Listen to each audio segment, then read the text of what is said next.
Geico's motorcycle expertise means I'm covered by people who know bikes like I do. I'm happy as a clam. Disclaimer, no conclusive scientific research has shown clams can experience happiness. I just meant that I feel really good about my coverage. I mean, even if you took the clam out for the best day ever, visiting the zoo, taking a scenic ride, knowing you're insured by specialists, and sharing a strawberry ice cream cone together, the clam would not feel happy, and your strawberry cone would taste sort of clammy. Ew. Geico's motorcycle specialists who know bikes like you do assume no liability for clammy ice cream cones. Geico. Expertise for your motorcycle. All right. It's so good to finally meet you. We're both local, and you are doing a bunch of things that I am very interested in. And it turns out we actually have a mutual friend. We probably have several if we Yeah. dig a little bit deeper, considering we're in the same area. But Brandy, hi, Terry. Yes. Yeah, she's one of my really good friends. We go play pickleball together every Sunday we can. That's awesome. Yeah. She's my soul sister. First time I met her, we were kindred spirits. That's kind of how I felt about her too. She's wonderful, and she's into all of this kind of stuff too, which I is love it. so you have an apothecary. I do. Tell me about that. How'd you get started? What got you here? Wow. So my past history, I worked as a dental hygienist. So I have a background in health and wellness. It was a beautiful opportunity to connect with people and to love on them, to teach them, to grow with them. Um,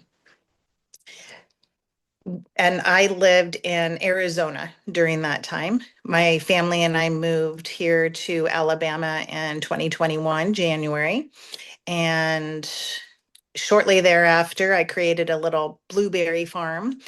You pick blueberries. But still, I didn't find that connection that I needed to people, although I loved my connection to the earth and growing berries. And we were walking through the Crepe Myrtle Festival, and I came across a lady who was selling tinctures. And to be honest, I've never really used tinctures. I may have been somewhat familiar with them. And they were functional mushrooms. She also was a hygienist, so I had that commonality with her and felt connected, and bought a tincture from her, took it home, put it up in my cabinet, and forgot about it for 6 months. Sure. And something compelled me one day I looked in the cabinet and I was like, I'm going to try this. But I wasn't sure. Do I put one dropper full, one drop? Do I put a whole dropper full? So I started to experiment and with less. And I stayed consistent for a month. And I started to feel subtle changes. I'm a very energetic person. I have I just am I like to do things. I like to explore. And I started to, sorry, my sister's texting me. I started to feel different, and I wanted to investigate that. So I reached out to the lady and I was like, can you tell me more about this? Can you help me understand? And I'm a skeptic by nature. There is nothing that we can't do, right? If we're interested in it, we can figure it out. So I wanted to learn how to do this for myself. As I started to research, I found studies that were saying that most of the mushroom products on the shelves, 70% didn't even contain mushrooms. It's expensive. I didn't want to put my money and my faith in somebody else. I already had a product that I knew where she, procured her mushrooms, and I wanted to learn how to do it. And she was gracious enough to allow me that. So I reached out to the apothecary in which she got her functional mushrooms, and I started volunteering there. I wanted to gain as much knowledge as I could. So I spent almost a year volunteering, learning, and I had this desire in my heart that I just wanted to create tinctures. To me, that was what I was compelled to do. Um, Tinctures allow us to pull the full spectrum out of mushrooms. They have amazing medicinal value. They have, if you've ever watched Fantastic Fungi on Netflix, Yes. it's mind blowing. And Mhm. truly to understand our connection, we actually have more DNA in common with mushrooms than we do with plants. Yes. That blew me away. Um, so I started to create tinctures for myself. Going through menopause, I was like, what can I do? How can I create something? And it really just grew from there. Um, and anything is possible if we put our mind to it. And all the little doors opened to allow me to continue to grow and learn and create. And so I find myself here in Athens, Alabama. I have a little apothecary in my home, um, where I can create and connect and serve other people. I appreciate the markets that I get to go to because I'm not that kind of person that's like, so how's the weather today? I like to dive deep. Tell Yes. me your deepest, darkest, secret. What can I do to help? Um, and I find with having that open heartedness that people do share, and we're all very similar. We all on this human journey are all experiencing a little different, but a lot of the same. So I find that my ability to connect and love on people that way is incredibly fulfilling. So it's a win-win. Awesome. There's so much to unpack here. I'm so excited that we did this. Um, I I'm a huge fan of mushrooms, and it's so funny because I have a big old water bottle that I carry around with me. It's got mushroom stickers all over it, Yeah. and it never fails. If someone notice it, they go, "So, you're into Mm, mushrooms?"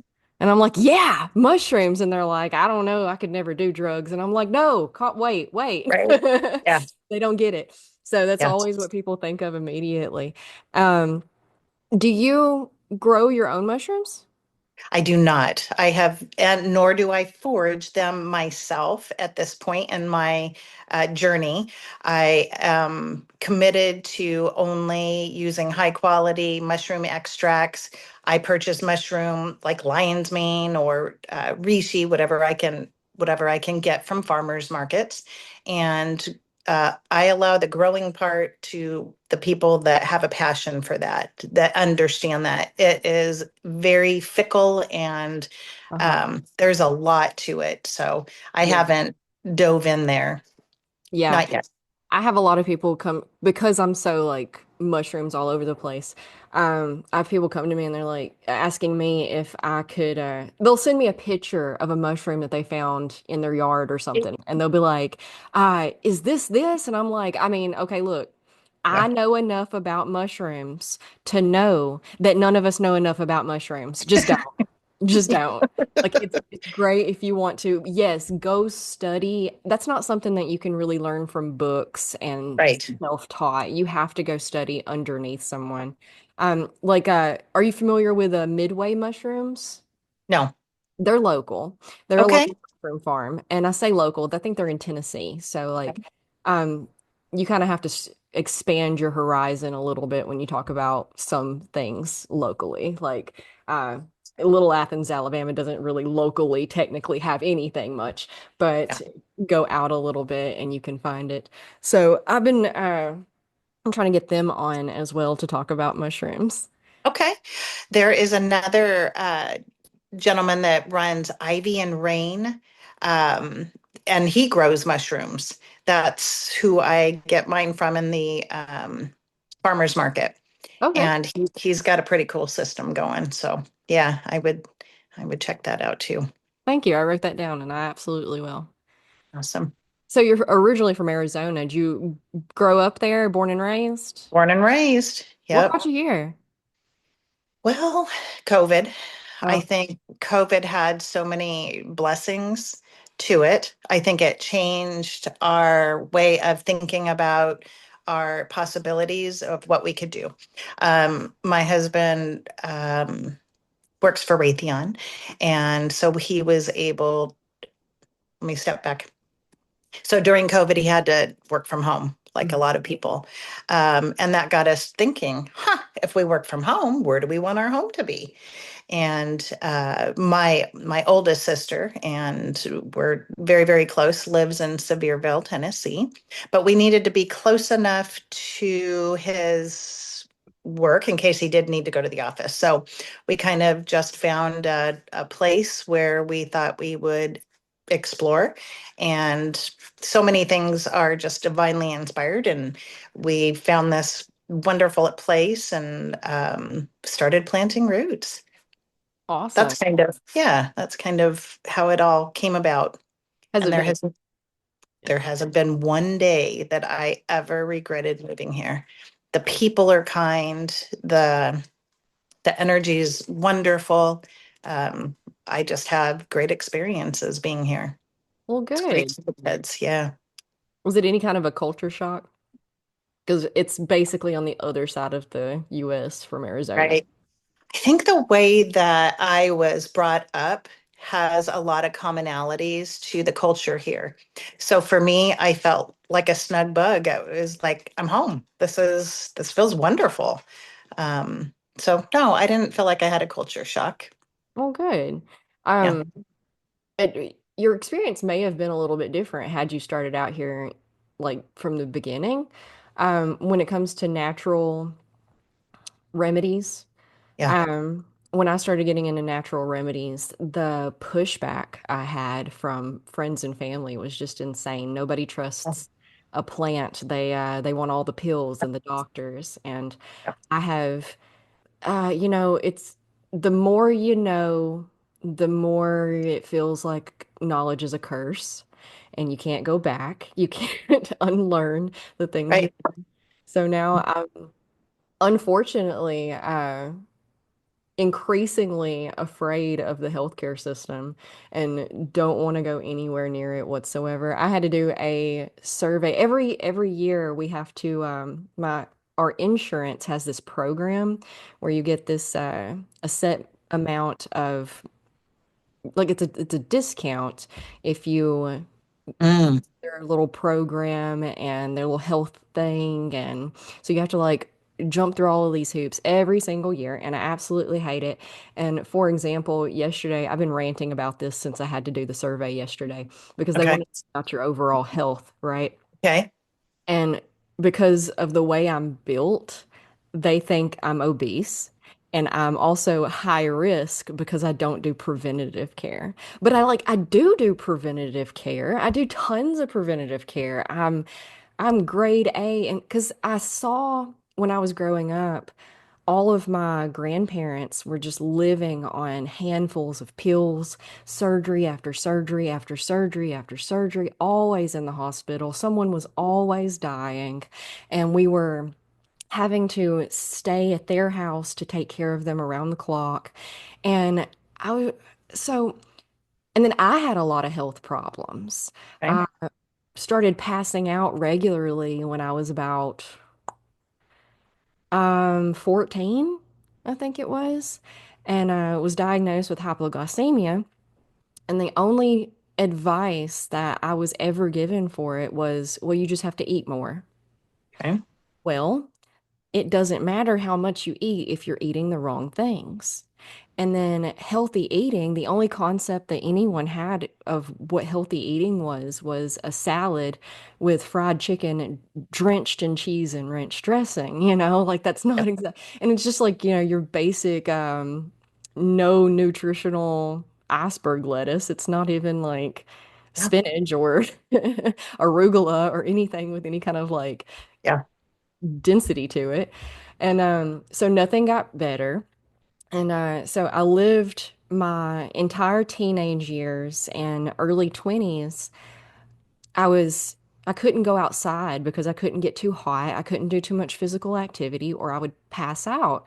And then on top of Mhm. that, I would walk outside and my allergies were so bad that my eyes would swell shut, couldn't breathe. I'd randomly break out in hives. I got sent home from school at least a handful of times because we went outside to the playground and oh, Savannah's covered in hives, head to toe now. Somebody come get her. And so got into my early 20s and like I looked sickly. You could look at me and tell that something was wrong. I was pale because I couldn't go outside and do anything.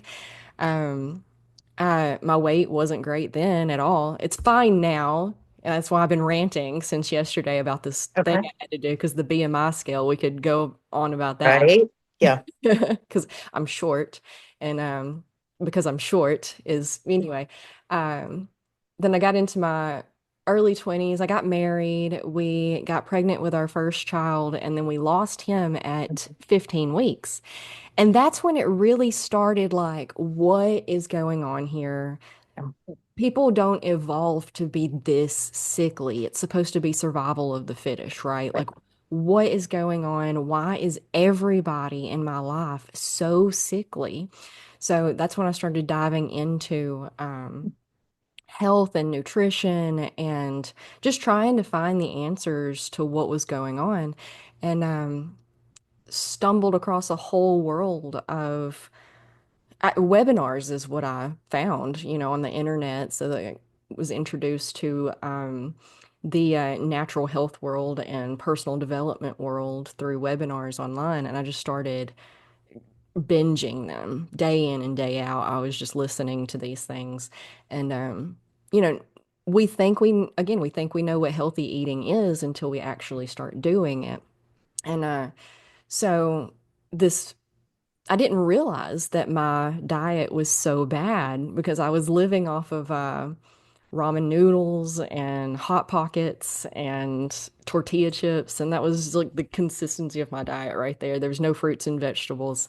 And it's the culture because I was raised, we didn't have fruits and vegetables unless we grew it ourselves in the garden. So like we did do that, but uh they couldn't season food. They didn't know how to cook it. So I didn't really eat it. Yep. But we couldn't have fruits and vegetables because those were too expensive. And so you get on the other side of this and you start eating healthy. And a lot of people struggle with it because, dieting is the only thing that people know. And it shouldn't, and dieting is hard because it's restrictive and it's Sure. calorie based. And long story short, I figured out that nature provides everything that we need if we just trust it to. And so I ended up just falling into, I wasn't looking for this, but falling into the world of essential oils. Yep. And so that's what got me started with after I was fixing my diet, I got into the essential oils and was like blown away by all of the benefits and how, a medication, and I'm not anti pills. I'm not anti-Western medicine at all. I just think that maybe we should try this and this and this before we run straight to the doctor and get the pills that are going to uh, always have alternative side effects that are most often not good side effects. Like if you use a tincture or an oil or, whatever, a natural product for your ailment, if you get a side effect, and you most oftentimes do get a side effect, usually it's a good side effect. It's like, oh, I was taking this for anxiety and suddenly my inflammation's gone. Or, Yeah. oh, I was taking this for my allergies and suddenly my anxiety's gone. It's just Yeah. wonderful the surprises that you can get with that. But the pushback was insane. You really hit on something when you asked, about the culture. I agree 100%. In retrospect, that was something that is profoundly different, and that is the diet, and not dieting, but what this Southern culture consumes. At the same time, it's very confusing because for people because you know I've lived long enough to have seen, oh, butter's bad for you. No, wait, butter's good for you. There are so many confusing things that it's hard to really narrow down what am I supposed to eat, Hmm. and recognizing that we stay out of the central part of the grocery store. Hmm. Anything that's really good for us, right, is going to be along the perimeter. That's going to be fruits and vegetables, that's going to be meat, etc. Um, just keeping that mindfulness there. The thing that I really, really love about functional mushrooms is most of them are adaptogenic. Yes. That means whatever is going on inside our individual bodies can be managed through taking adaptogens, right? For the most part, we're going to be getting, we're going to be getting the nutrients and the cellular repair and balance based upon what our body needs. Our body will absorb it. There's just innate wisdom within those. So even if we don't know what we're deficient in, well, the tinctures, the functional mushrooms help to rebalance that. Um, there was something I was gonna say, and I this puppy of mine is distracting. We love the um, cactus.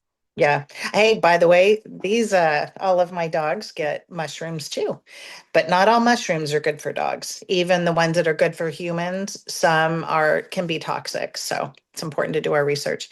Um, what was the other thing that you touched on that was very compelling? It'll come to me. It'll come to me. All right. All Yeah, right, Penelope, get done. ashwagandha is a adaptogen that is Yep. becoming more famous. And that's something that I found about 6 years ago, about 5.5 years ago. I just suddenly out of nowhere broke out in eczema that was so bad it was eating my skin. And I'm not talking like just regular patches of eczema. It was like digging deep into my skin, and I was having which was causing staph infections, which is super scary if nobody's Yeah. ever been familiar with that. And I went to three different regular doctor, well, one regular doctor, two dermatologists. All three told me it was just something I would have to live with for the rest of my life. Sorry. The best thing they had was the more sunlight you can get on it, the better it'll be. Okay. So I was literally just bathing in the sun around the clock and it wasn't helping at all whatsoever. But I found this naturalistic doctor in Pulaski, and I went to her, and she took one look at me and was like, "Oh, this is something allergy based that's causing this. We're going to put you on an elimination diet." Which is you take out all of the main allergens from your diet. She said after about 2 weeks, you'll start to notice a difference. Okay. And then we'll slowly add back one thing at a time. And but she also prescribed ashwagandha at that point in time and was like, she had me taking I don't know the milligrams Okay. because I didn't really care. She just told me to take four. She says the container says take two, take four. You can't OD on it. And as Okay. much as we can get in there, the better. And sure enough, in a month, within a month, not only was the eczema almost completely gone, but for the first time in my life, so was my anxiety. And I'd had anxiety my whole life so bad that I didn't speak at all for like the first 20 years of my life. And not that I was mute, but unless I was very comfortable with you, like just one person at a time, and I had to be comfortable with that one person, I literally couldn't make words come out of my mouth. So I would just like stare at people. Okay. But and I always explained to my husband because he'd be like, "Well, what's causing it?" Kind of like, "Sorry, I'm having a panic attack right now." And he'd be like, "Well, what's causing it?" Literally nothing. Like I was completely fine. I was just cooking dinner and suddenly, I'm like, it's not my mind, it's my body. Because a Yeah. lot of people think that anxiety is based on your thought processes and worry, essentially. And it can be, that is a branch of anxiety. Mine was physical. Mine Yeah. was my body, it's not me. I don't know what's going on. And turns out it was allergy based. So, and it was the same allergy that was causing the eczema, and it just kind of got overwhelmed in my system. But yeah, that's where I got introduced to ashwagandha, and now me and my husband both take it every single day. Yeah. So you think about when we talked about the diet, right? We we have microbiome in our gut, Yes. which can be overgrown with good bacteria or nefarious bacteria and sugar and all these other processed foods that we consume on a regular basis because it's the societal norm, Yep. uh, help to feed the good bacteria or the not good bacteria. Serotonin, our feel good hormone, is grown or produced in our gut. Mm. So that diet and affects the way that we feel physically, but also mentally. Mhm. Um, with ashwagandha being that adaptogen, your body was able to adjust to what it needed by using that, right? So there are a variety of herbs that are adaptogens, like ginseng, right? Mhm. Other functional mushrooms, not all, but a good portion of them. So even, whatever we're lacking, it can be that gap can be filled by utilizing these natural products. Um, I keep having my brain. Maybe I Yep. need to take some more lion's mane mushroom. I should have had more protein this morning so that my brain can function better.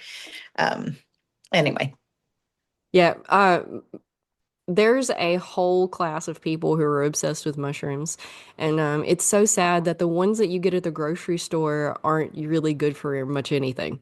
right. Interestingly, I mean, nutritionally, right? They're high in minerals and vitamin D. So you are getting nutritional value. But I think if you go to a Chinese Yeah. grocery store, you're going to see such a vast variety. And then the way that they cook them helps to extract those medicinal properties out, right? Um, but that's the thing about mushrooms, they have locked inside of them uh, these this natural medicine, but on the outer layer of mushrooms they have what is called chitin, which is similar to shellfish, or but it's obviously in a different type of outer exterior, right? So that chitin has to be broken down. So you have water soluble compounds and you have alcohol soluble compounds that are valuable to our body. So putting them in a dual extraction, you're going to be absorbing they're going to be bioavailable, meaning your body can, on a cellular level, can absorb all of that beautiful medicine. But cooking with them, um, sauteing them, that helps to release that, breaks that chitin down and allows you to absorb those water soluble compounds. Yeah, enter while we use alcohol for tinctures. Correct. That's right. Yeah. And just like we extract the essence of vanilla beans via alcohol, it's no different. So I know some people may be hesitant. Well, it's in an alcohol base, but this is how medicine has been made for thousands of years. And so just following that time-honored tradition, creating a simple, easy to use little tincture. Yep. Yes, the medicine that we have, like Western medicine with the pills and whatnot, originally started as the tinctures and extracted from plants and other medicinal natural products found out in the world, in nature, That's right. where, our actual habitat is supposed to be. And That, once people started realizing that you could extract these and compound them into pill form is when we started seeing an attack on natural remedies. And here we are, like 100 or so years later. It's really not been that long. And yeah. people have really short memories because, I've only been around in this world for 30 so years. And, my grandparents have only been around in this world for 70 something years. So they weren't here. They didn't remember when it was normal to Sure. use these natural remedies. Right. So in the research that I've done, what happens is pharmaceutical companies find the one compound that they feel is medicinal. This is it. Try to replicate it. However, plants are not just a single um, um, compound that's going to be medicinal, right? There is a full spectrum about that entire plant that is beneficial to us. So just withdrawing the one thing that they believe to be therapeutic, you're not getting the full essence. And there was a time. So we think that over the past 100 years or so, there was like an herbal dark age. Hmm. So our grandparents, so I think of my grandparents would, be in their hundreds by now. So it had just started to be reintroduced maybe in the 40s. So of course, we think of the Appalachians, and they've always continued with that time honored tradition of teaching their children and their children's children about herbs. And so we didn't lose it all. Hmm. But for the most part, we did. We had just a dark age where most of that history was lost. Now, we think about using herbs in the culinary, right? So that's kind of how it started to come back. Rosemary and oregano, and we cook with those things, but they weren't used necessarily medicinally. Um, or that's what they were used for, is just culinary, but not recognizing the medicinal value. So I am so grateful to live in this time um, where we're starting to get that knowledge back and being able to teach my kids about alternative ways, um, because I want to keep that ripple effect going. And I agree with you. Western medicine has very important place in society.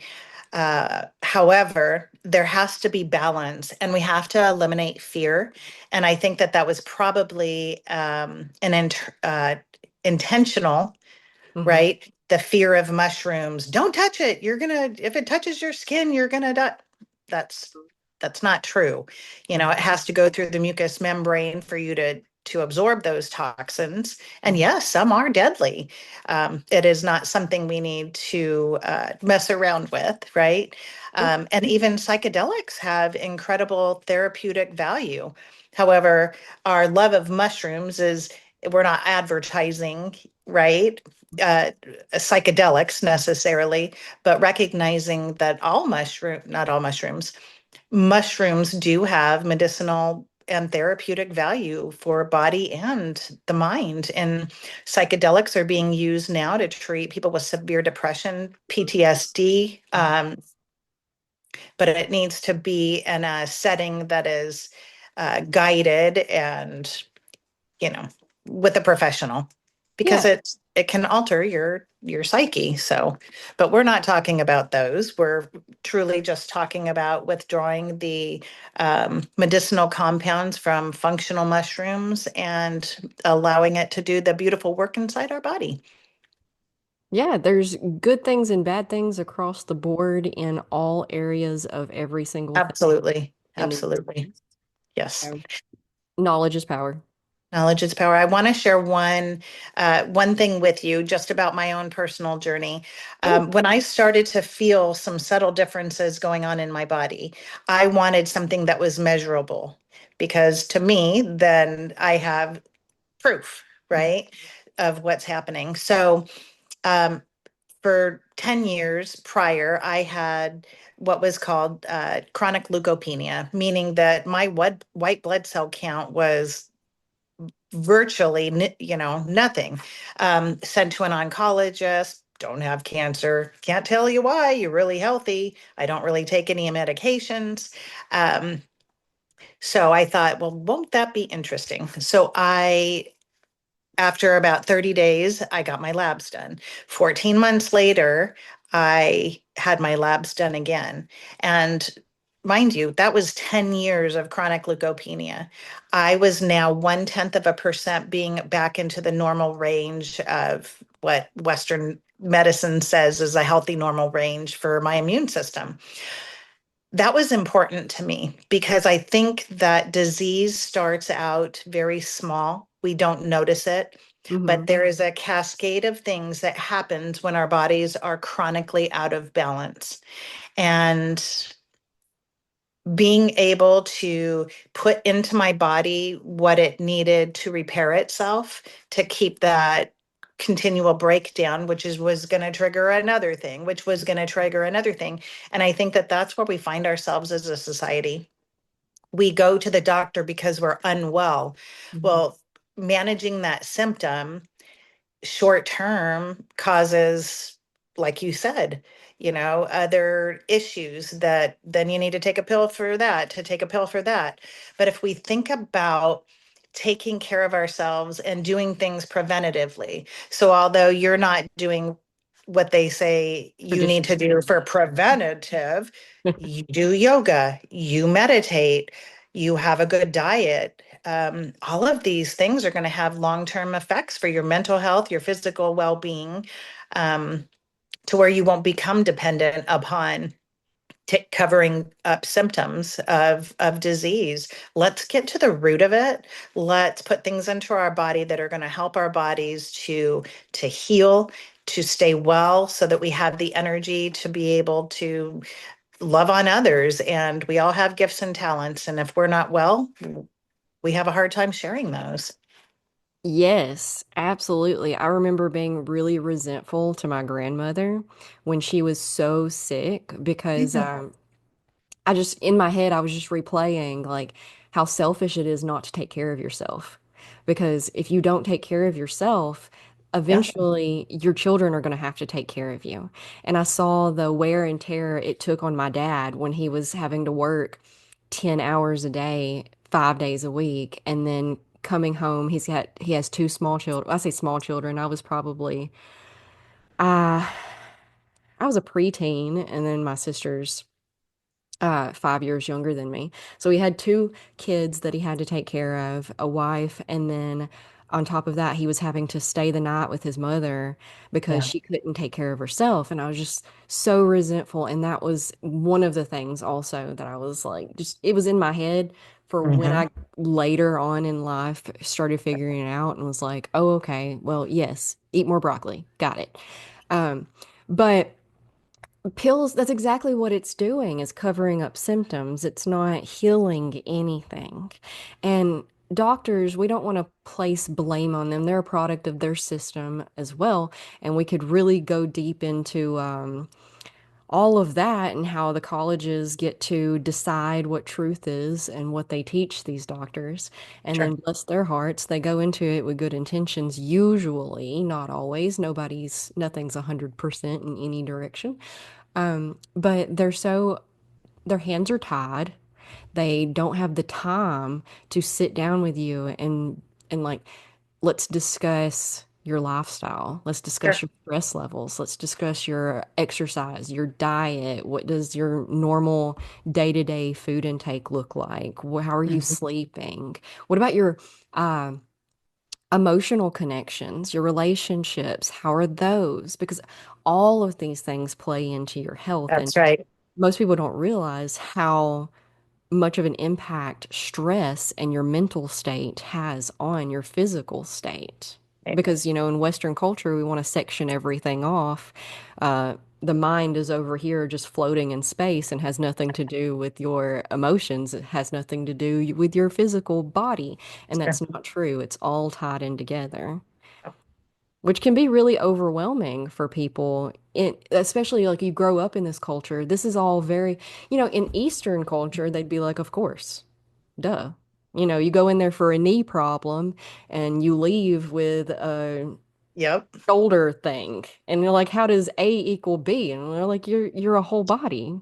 They Yep. have no concept of like, you don't go to an ENT for your sinuses and then a foot doctor for your feet. It's just all the same doctor who looks at your entire being. Absolutely. Yeah, that's what I appreciate about that. And watching Fantastic Fungi, you see that there is actual energy in the growing and the mushroom, and it's a living being, right? So we think about us being energetic beings. We are all made of energy, right? And when we think a thought, it releases a chemical, which releases, hormones, and it is all interconnected. Um, so I love what you just said because that just resonates to absolute truth. And thank you for that whole thing because I say it all the time. It took me going back to earlier, you mentioned being a skeptic. And I also am a skeptic, which is funny because most people don't peg me for one because I'm all like, sure, magic, yeah. But I mean, like, what is reality? It's all, again, the more you know, the more you kind of wish you didn't, and you Yeah. can't go back. So, Right. you really get into it. s- Life doesn't make any sense, whatever, whatsoever. It's Right. much more abstract than we want to think it is. And, our human brains want to categorize everything and make it Sure. concrete and solid, but you really can't do that with anything. So we might as well just throw it all out the window and just have fun. But anyway, I started it kind of fell in my lap. It's not something I was looking to do, but I recently started practicing Reiki. So I went and got certified and it just, man, did I feel dumb. I'm like, what do you mean rubbing my hands over your aura is going to do anything? And then luckily I have a very good friend she's been a Reiki practitioner, Reiki master for a while, and so is her mother-in-law. And so, like, they helped stabilize me into this because I was just like, this is silly. I don't understand it because I need the science. Like, Yeah. yes, I enjoy the woo-woo and the crazy, but also like I need the science to bridge the gap and understand. So like I've been really into quantum physics the past couple of years and understanding all of that. And I had a Reiki master come on the podcast last year, and she actually she also had a similar, like, she was a chemistry professor at a Oh, college and okay. ended up, like, she just, one thing led to another. And like she said, she was having some issue. In a nutshell, her story is she was having some issues. Her friend was like, let me take you to this Reiki practitioner, and she was like, okay. And then went to it, and lo and behold, it helped. And then she started researching it, and then next thing like this went to that, and now she doesn't even teach chemistry anymore. She's just a full-time Reiki practitioner. And she was helping me bridge the gap between the science and the woo-woo with it, which Yeah. a lot. And but yeah, it's has a lot to do with our emotional state and the stress levels associated with that. People don't understand. There's nothing more important. We get overwhelmed, like, okay, I want to heal. I recognize all of these problems I have within me, but I'm overwhelmed. Like, where do I even start? You Yeah. start with your stress levels. You start Yeah. with your emotional state because that's going to ricochet and expand and ripple out to everything else. Yeah. You start right where you're at. Yeah. Yeah. And Yeah. that's going to be, it's powerful. It is, Yeah. and it's too simple for people to want to hold on to. They don't feel like it should be that easy. And it's not easy at all. Right. But also, once you get the hang of it, it is. And that's why I teach my yoga practice is it's yin restorative yoga. So we don't do a whole lot. It's not super active. You don't usually break a sweat. A lot of times we spend most of our class on the floor, either sitting or lying down in simple stretches. And just the simplest of stretches have the most powerful impact on people. Yeah. Um, because th- the vast majority of the class is spent in a slow meditative state. So I'm talking the whole time. I'm guiding you through.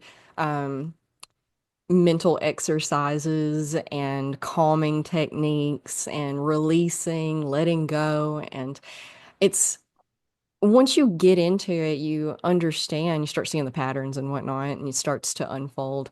The hardest part is being super aware of everything right now in this moment Right. so that you can choose rather than Yes. react. That's right. I did in the end of 2019. I did a 200-hour hatha yoga teacher training. And then, COVID hit and everything shut down. Mhm. But that was the thing that I appreciated the most out of that teacher intensive. You cannot hold your body in a pose in hatha and think at the same time. True. You had to force your brain to stay in this moment, which created awareness, Mhm. which created mindfulness. And it just is such a healing thing for your nervous system, Mhm. right? And I think that the way that our society is set up, we are going 100 miles an hour all the time. And I don't know that our DNA is ready for that type of um, energy level. Yeah. So I find that there are so many of us that are just frazzled Mhm. because we're not wired that way yet. It takes thousands of years for us to adapt to the next way of going. Mhm. And we are going so quickly that we just haven't been able to adapt to that. So, intentionally taking the time to sit quietly and be aware and be mindful, even if it's for 5 minutes, can have profound effects on our physical body. Um, so I just wanted to throw that in there. I'm right there with you. Trying to understand quantum physics and right as we're talking about, moving so fast, learning and growing and stuff and trying to wrap our brains around what are we really doing here? What is going on? It's such a spiritual and grounding experience being human and yeah, trying to do all these things. But I think what we have in common is the desire to help to improve other people's lives. And whatever means that is, we're all called to do something a little bit different. But just having the open heartedness, making ourselves available, and the people that need what we have to offer will find us. Yeah, and in between all of that, we'll build the mental strength to not worry about the ones that That's right. don't agree. And it's just because they don't understand. I still get attacked when I post. No kidding. This might come. Here's a culture shock for you. Okay. All Uh, right. when I post things about yoga and meditation in uh, community Facebook groups, it never fails. I get a handful of people attacking me about how uh, meditation is communing with spirits and how Mm. nobody, no religious people should go anywhere near it. It's devil's work, kind of stuff like that. And I'm just like, Fear. It's it fear. is, it is. And meditation and prayer are synonymous. I They think are. when we Thank you. meditate, when we pray, we're talking to our Heavenly Father. When we meditate, we're listening. We're allowing Uh, Him to talk through us. Yeah. Or just, it doesn't mean we have an auditory, sound coming, but in our hearts, we're connecting with the divine, however we may see him. And that does, it makes me sad to think that there is that much fear out there because I think it's a limiting factor to our spiritual growth. Absolutely. Um, Backing up just a little bit, I didn't grow up with cell phones. And I think that's when cell phones and social media is when everything started to really go too fast for us to keep up with. Agreed. Yeah. And now we're having to learn how to balance our nervous system. Whereas beforehand, nobody, it's a new concept learning to balance your nervous system because before cell phones and social media, it wasn't necessary. Everyone had periods of quiet time where they would just kind of sit around and stare at the curtains and like notice the patterns and the textures just because you didn't have anything else to do. And that Right. is meditation. When I first started getting into meditate, because it didn't really have anything to do originally with my health and healing journey. It was when I was in college and I was like, because I had just kind of picked, I had to go to college. It was like mandatory in my family, and I did not want to. Traditional school was just really not for me. I love to learn, but I don't like to learn about these basic things that just regurgitating. And I was interested in things that I couldn't find info on, like, herbal stuff and Yeah. yeah. So I just kind of picked something and started going with it. And then as like the end of my college days approached, I was like, oh no, I need to figure this out. I need to figure out exactly what path I'm going down. So I just started Googling how to be successful. And because I mean, like, where do we start? And the lowest common denominator of successful people I found was they take care of themselves and they meditate. Like, okay, all of these successful people are meditating. What is that? So I Googled it. What is meditation? And I kid you not, it's different now. But back then, when I Googled what is meditation, the Google definition was the act of meditating. Great. Okay. What Not does that mean? sure Yeah. what to do with that. But so I just kept on looking, kept on Googling, kept on searching, and come to find out once I figured it out, it was like, oh, I've actually been meditating my entire life.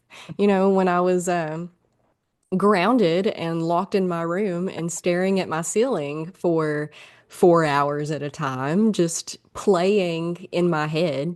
Or if I'm like when I was at school and I wasn't paying attention at all to what the teachers were saying because I was mentally in a completely different dimension, just Okay. like imagining this or that, daydreaming. That's Mhm. meditation.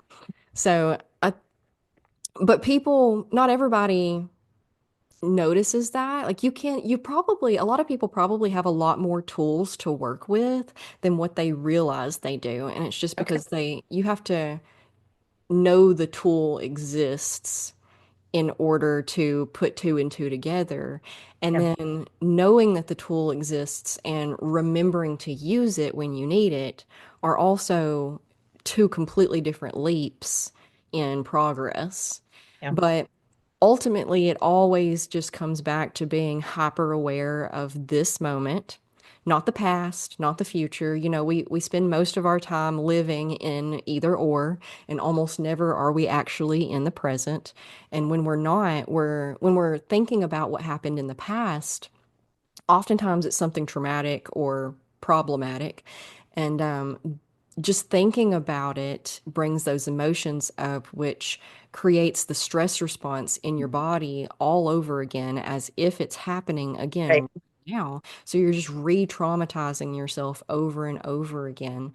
And like it's a process to get through all of that enough to be able to let it go and accept that it happened. And that doesn't mean that it was okay, but um, we can't keep letting it have so much reign over us Sure. now because we can't heal and move forward until we get that less in our heads, which Yeah. means learning how to control your own thoughts. So when these thoughts come up, just noticing that they're here is a lot of work in the beginning.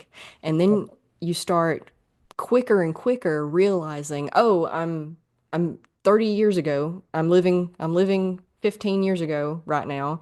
I need to come back to the present moment and notice what's going on right now. And then that starts to calm the nervous system. Yeah. Yeah, that was a lot. So for me, I feel very fortunate because I was born into a family where my dad was an active meditator. Like Oh, these are cool. things he investigated when he was young.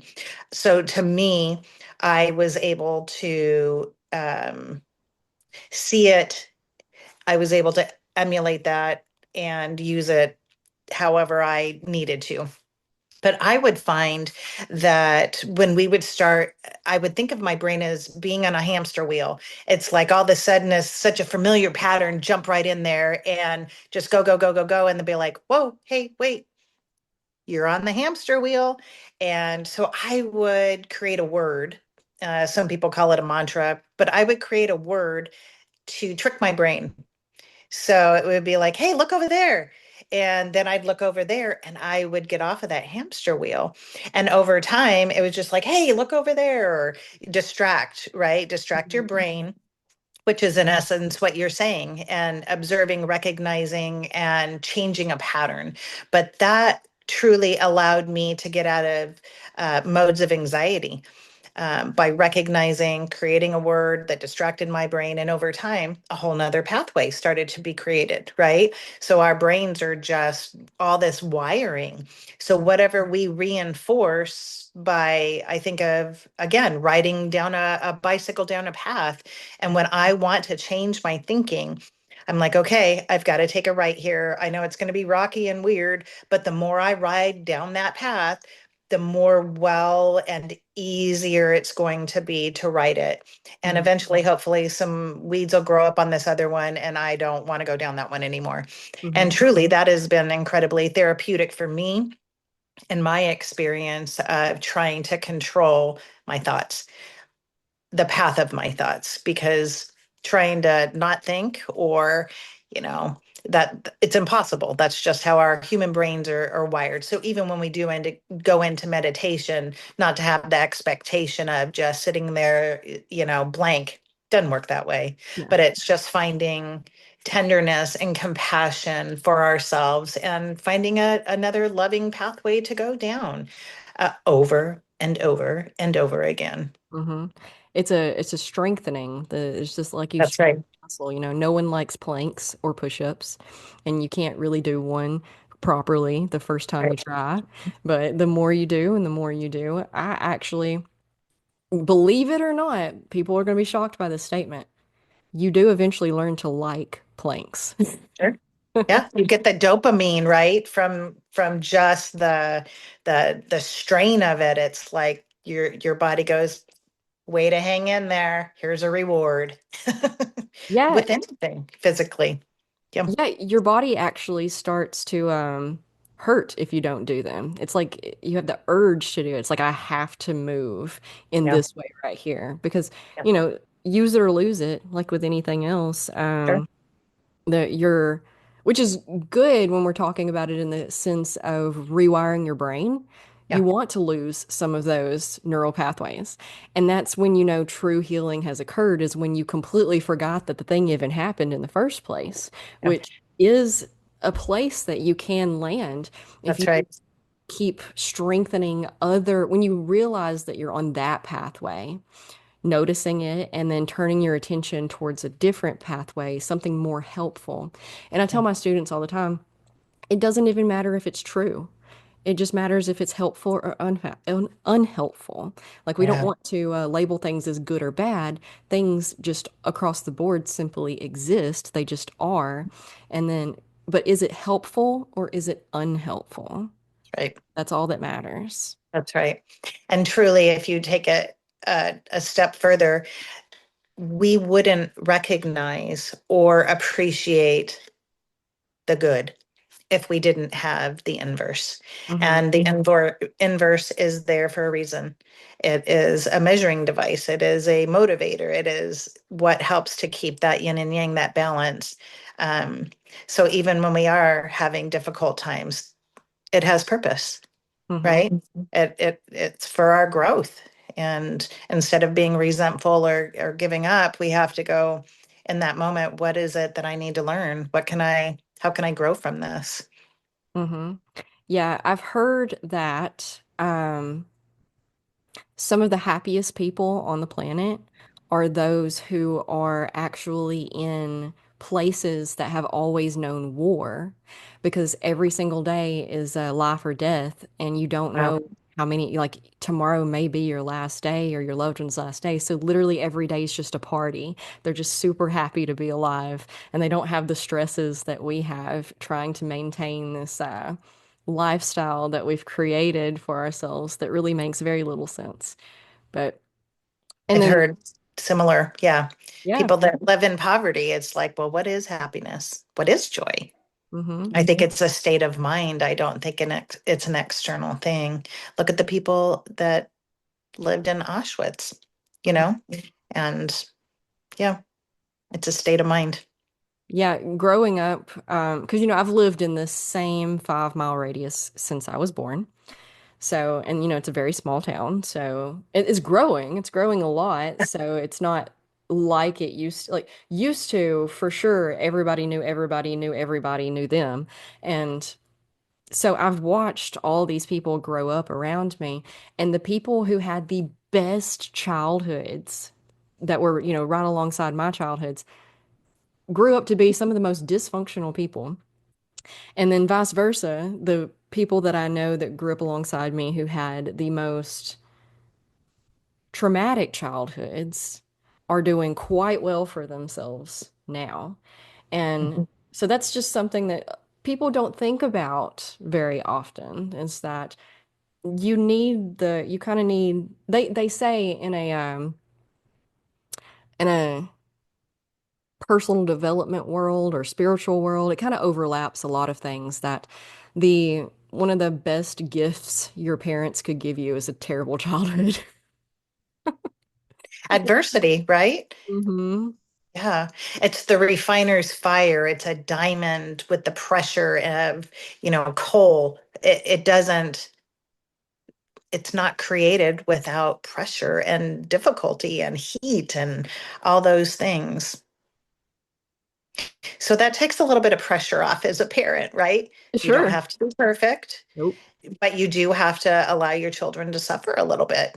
Mm. Making them so comfortable is not a gift. Yep.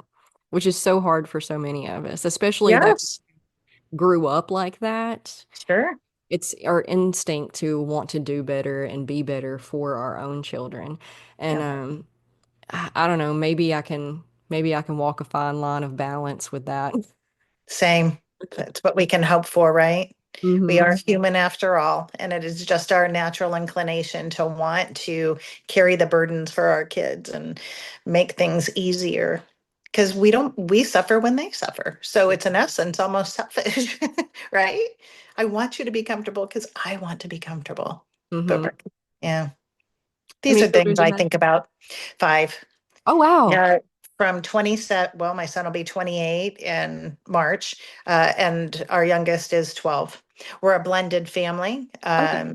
We have two granddaughters that just are being a grandparent is the most amazing experience that I've ever had the privilege of having. Well, It's like, good.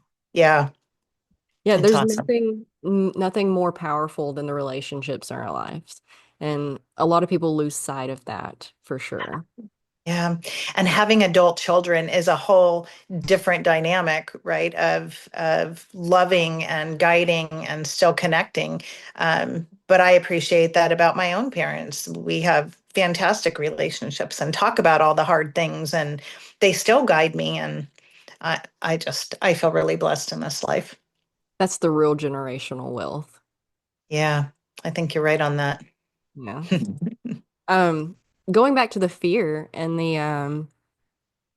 your tinctures and whatnot, something that really held me back when I was doing essential oils was the fear of the FDA getting involved, because they don't like us.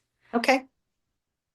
So I did my homework and follow the guidelines of labeling, Hmm. um, and to ensure this is not tested by the FDA.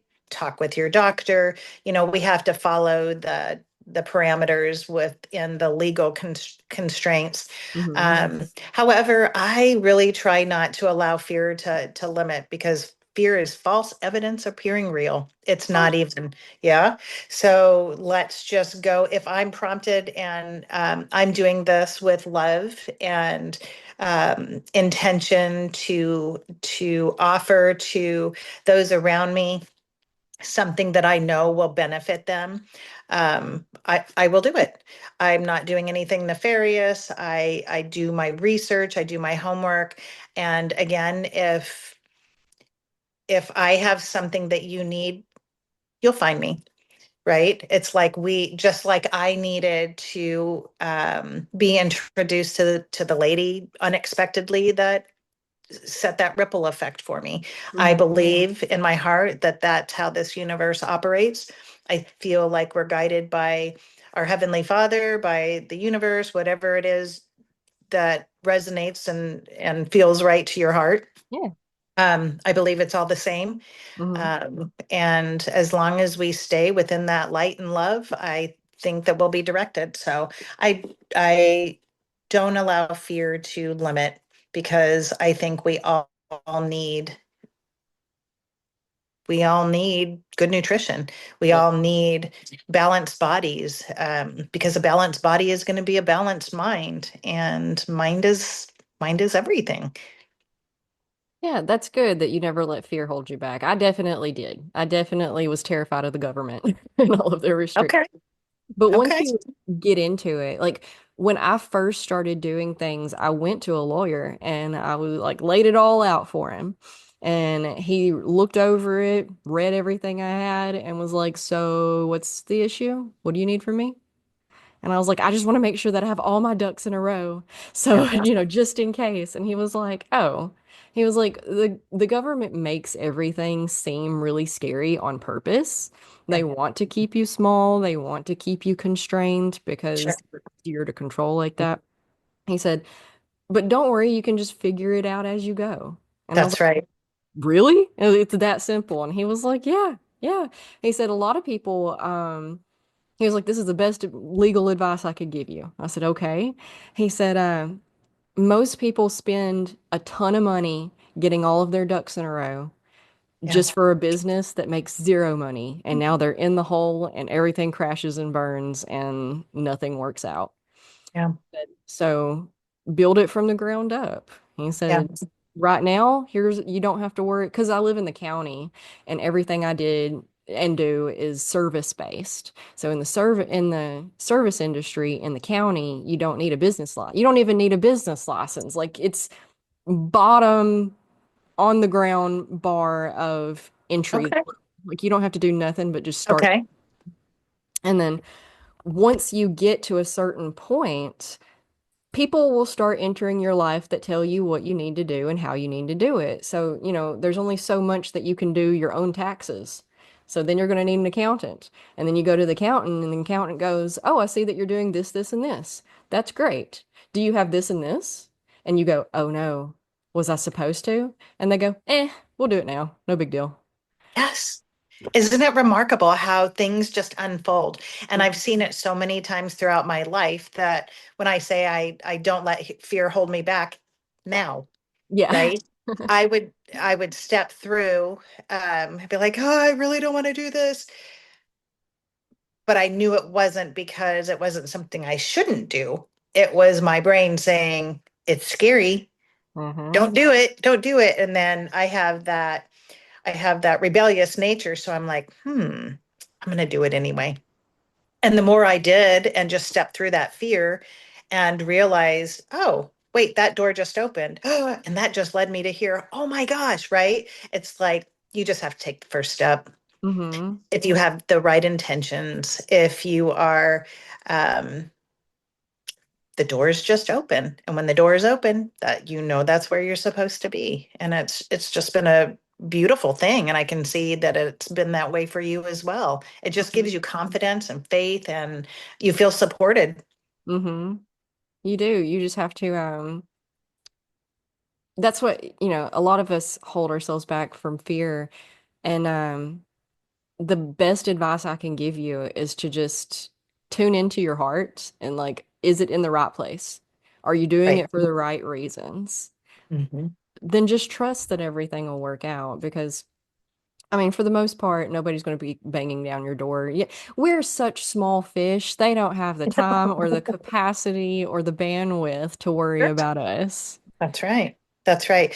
I'm hopeful that in the near future there will be a more openness to what it is that we're embarking on. Hmm. Um, I think that it's just a feeling I have. I'm just seeing things happen in our society, and I think we're just at the very beginning of a wildfire in a positive way Hmm. that is going to create a whole new path for those who want to investigate more. And I'm just seeing that with the people that I talk to and share with. It's like, yep, it's time to try something different. And Yeah. I'm grateful to have had that desire planted in my heart of what if we didn't have access to pharmaceuticals? I want to be the one. I want to take the responsibility on myself to learn and educate because I don't want to see people around me suffer. Hmm. And if even I have a teeny tiny little bit of knowledge base, it's better than not having any at all. And I think that became my true motivator is what if? Yep. That's always been what's motivated me as well. My husband, it's a garden planting season. Yeah. So, I have done a garden very unsuccessfully for the past like 12 years in a row. Okay. Yeah. But I'm learning, a little, Never stop trying. Yeah. and I don't. And so the other day I was like, I'm gonna go out here and clean up all of this and take inventory of what we have, what we need, start planning out what we're gonna put where, yada yada. And I was telling my husband, I was like, "Do you want to come hang out? You wanna go do it too?" And he was like, "Not really." And then one thing led to another, and I was like, "Look, I don't particularly enjoy this either." Because he was like, "Do we have to do such a big garden this year? You know that we're never home around this time." Because we do a lot of camping and a lot of kayaking. And Nice. so it gets to, it's a garden's a lot to take care of. And he was like, "Do we have to?" And I was like, "Look, I also don't enjoy this the way people think I do. Right. I do it because I don't trust that somebody else will take care of us. Okay. And what if the grocery stores just cease to exist? I don't want us to starve for 5 to 7 years while we try to figure out how to grow our own food now because gardening is not as easy as people think it is. And people, again, I grew up around gardens. I grew up with just in your backyard gardens. I grew up on like three different farms, but we're not going to get into like the details of all that. So all of these people that are, you know, they were adults when I was when I was a child, Yeah. and I saw them have gardens year after year after year because I'm my lovely, I guess lovely, I don't know. I don't like to sit around and small talk.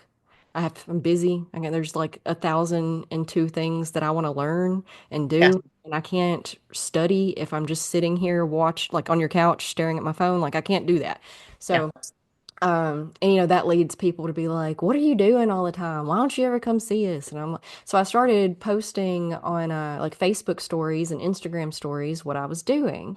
So Okay. they leave me alone. And what I was doing was gardening mostly and like learning how to do that. So then I had people suddenly they think that I know all of the things about gardening, and I absolutely don't. And I had people who were adults who had gardens when I was a child Okay. asking me gardening questions. And I'm like, what? What do you mean you don't actually know what you're doing? And turns out people rave about tomato plants because tomatoes are weeds and they require zero effort. I've learned that living here in Alabama. I'm like, wow, they just come back in droves. They do. You don't even have to plant any. You plant you Oh. couple one year and they just pop Yes. up next year. More than you want. But isn't it interesting that we always think that we are the ones that are not, it's almost imposter syndrome, right? That we're not the ones that are knowledgeable. We look to others as they must know much more than us, Hmm. right? It's just interesting how our perspectives are. They're wrong, So for aren't they? Always. yeah, so for you to say the people that I looked at as the experts are really actually just winging it. Well, Yep. welcome to life. Literally. And that's the thing that, we want everything to be concrete and structured. We do the Sure, same things with words. I talk all the time. A good example I use is people get um, confused when you say the door, hold it, because they expected you to say hold the door. And just because you reworded it, they're suddenly completely lost because they want everything to be so clear cut, structured, and life is not. It's completely abstract. You live in your own world just like every single other person on this planet lives in their own little reality bubble, yeah, and we have no idea what other people's reality bubbles look like. We right. don't know what they experience. Yeah, We're gently, briefly bumping up against other people's reality bubbles. And if we don't, the only way we can see into them appropriately and properly and truthfully is to listen to how they explain it to us. Because anything, any judgments we make on, oh, we see them doing this, so they must this, are sure. always wrong. Yeah. Yeah. Brene Brown calls excuse my language, but shitty first drafts. Yeah. It's like we walk in and we already create a narrative in our head. And it's just like Mhm. if we just take a step back and allow them to, verbalize, then it just fades away. Uh-huh. Yeah, we Just gotta, it's our own filter in which we're bringing those words through. Yeah. And just recognizing that as humans, I think we can have a little bit more compassion for each other. yes. We don't see the world as it is. We see the world as we Yeah. are. I Mm. agree.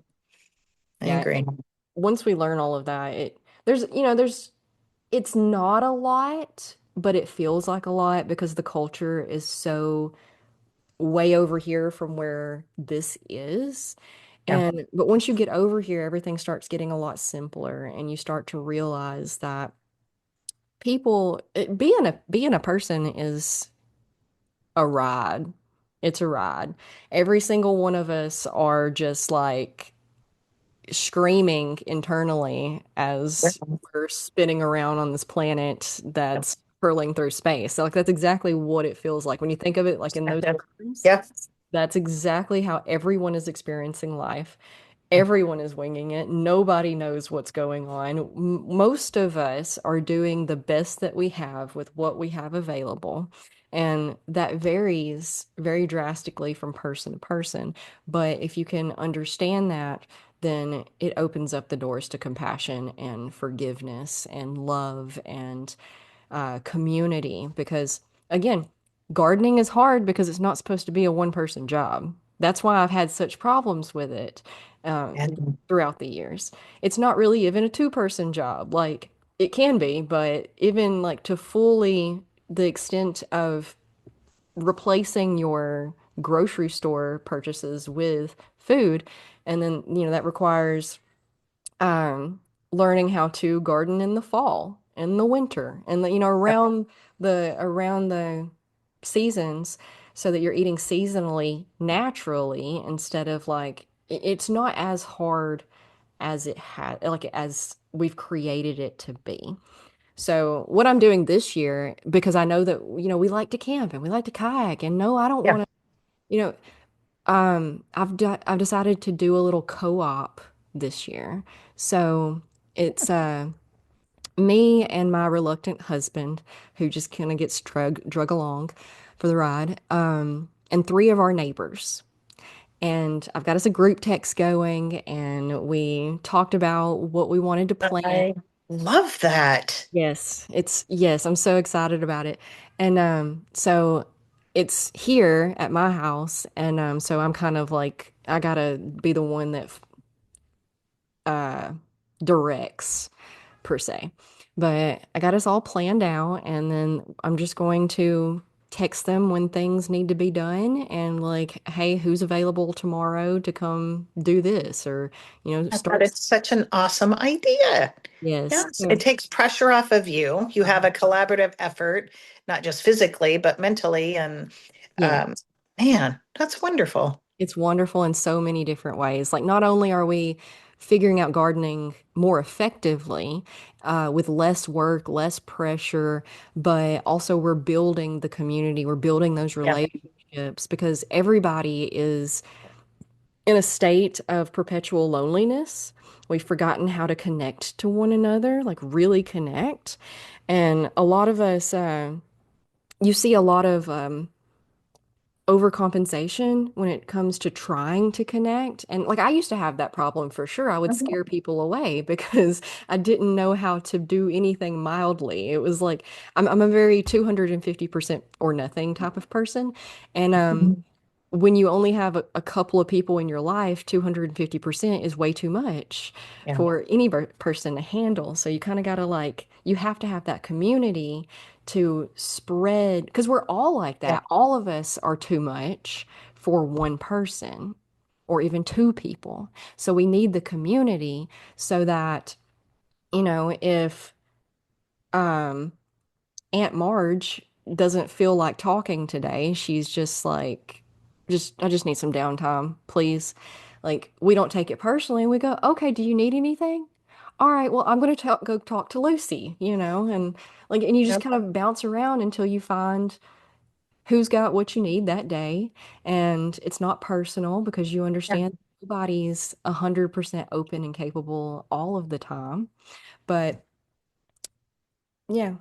Anyway, I don't know how I got from guard.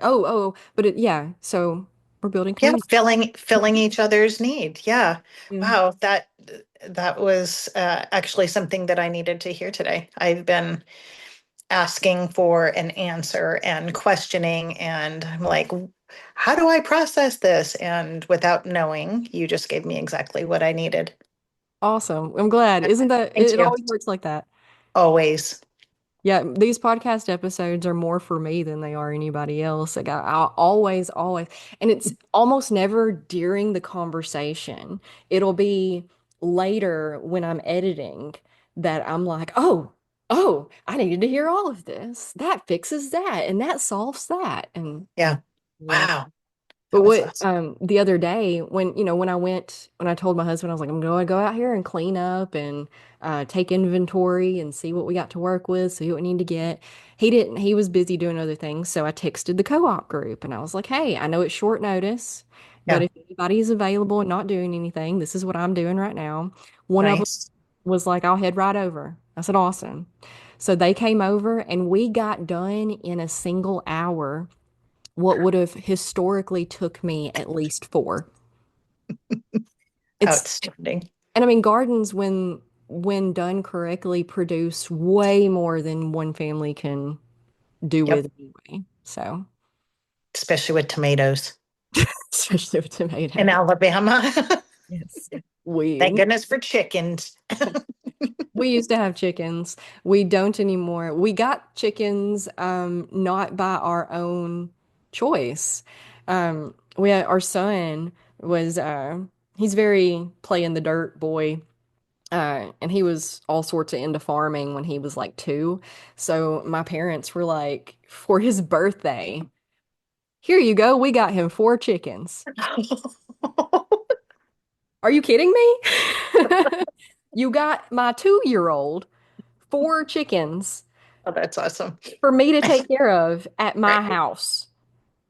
Thank you. I mean, like, how do I even react? So we had them for like 2 years, and then I got pregnant with my daughter, and I couldn't take care of them anymore. And I was Yeah. like, so I had 2 toddlers, and I was pregnant, and then had a toddler, and I was like, Whew. please take these chickens, take them. So now we're very reluctant. Like, I like the idea of chickens, but I've been there. I know Mhm. what it means. So I don't know. Maybe the co-op will expand, and we'll. Hey. I like it.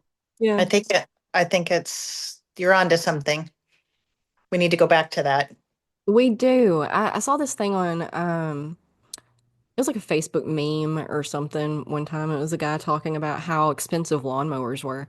And he was like, I think we're looking at this problem in the wrong way. It's Okay. not that lawnmowers are too expensive for this one family, it's that there's probably too many lawnmowers on your block.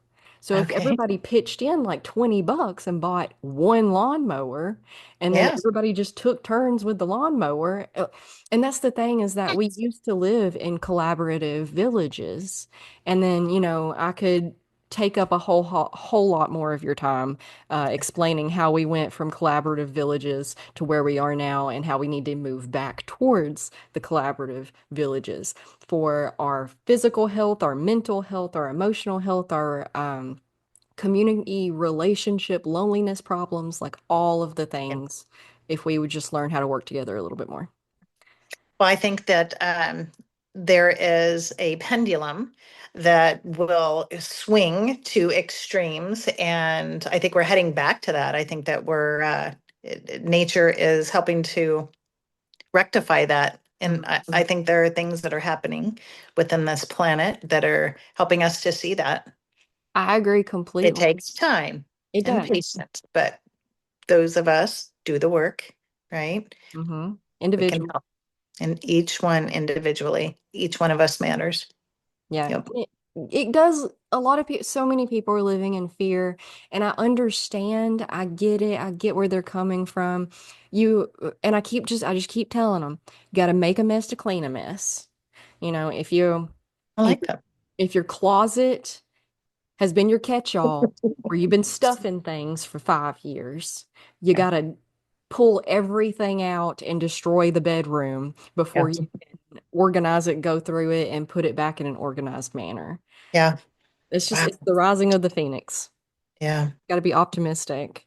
And I yeah, like individually focused and I mean like so my whole podcast platform, whatever you want to call it, the tagline is healing ourself to heal the world because it starts with the individual. And a lot of people think that it's selfish, self-centered, egotistical to focused on yourself and your own needs and your own healing, but it ripples out from you. And that's exactly how we got the world in the state that it is one individual affecting everybody around them in Mhm. one way or another. And historically, it's not been a great way because energy is contagious. And if you're portraying all of this anger and depression and, uh, just all of the not helpful emotions and aspects of life, then that's exactly, every one of us have run into somebody who was in a crap mood and walked away in a crap mood because Sure. of we Sure. if we just, we fix it the same way we messed it up, and it's just projecting all of the good. I say good, I don't like good and bad, the helpful aspects, Yes. like the kindness, the compassion, the forgiveness, the not taking things personally, Right the there. That's the key. yeah. Yeah. We make things about us. Yeah.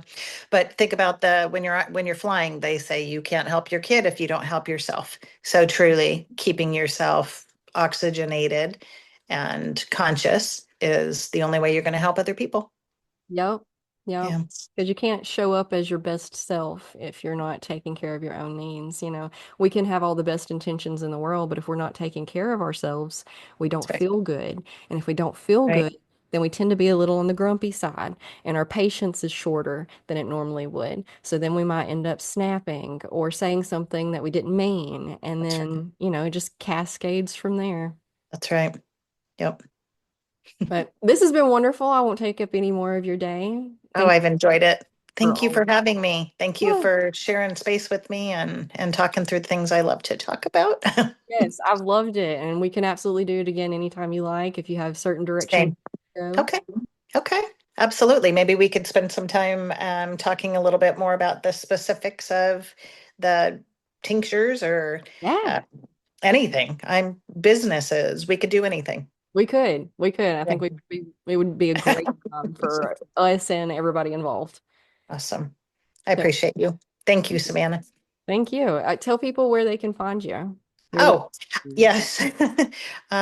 Blue Bales Farms, BLUBAILES -farms.com is our website. Hopefully you'll put a link down there. I do free consultations. I just love to learn and to help. So if anybody has questions or doesn't even know where to start, yeah, Where did the uh, blue part come from? With the blueberries. blueberries. Blue, our last name's Bales. Yeah. And so that was just a creative, my husband's got such a creative brain. And he's like, what if we did blue bales? And I was like, I love it. So it kind of grew from there. Well, it's So super cute. I love it. thanks. I got one of your I got one of your parasitic tinctures. Ah, the parasite purge. Yeah. Yes. Um, Excellent. for no particular reason other than like it just the talk about parasites kept popping up in my life and I was like cringy about it and I was like, let me just Yeah. cover my bases. Okay. Let me just do that. And Yeah.